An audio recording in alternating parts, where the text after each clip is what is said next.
చూస్తున్నారు కదా,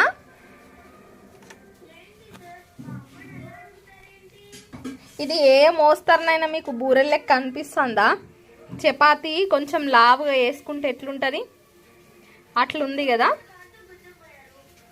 కానీ ఇట్లా వేస్తే మంచిగా కాలుతుంది. పైన పిండి కాలుతుంది, లోపల పప్పు కూడా మంచిగా కాలుతుంది.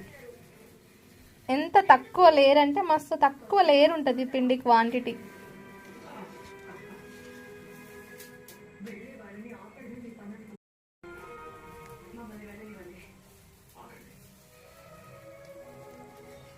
చపాతి కొంచెం లావుగా వేసుకొని తింటే ఎట్లుంటుంది అట్లుంది అని, ఉడుకొని రొట్టెలాగా పిండి ముద్దలాగా లేదు, మంచిగా ఉంది. మీరు నెక్స్ట్ ఇయర్ ఇట్లా ట్రై చేయండి, ఎంత బాగుంటుందో.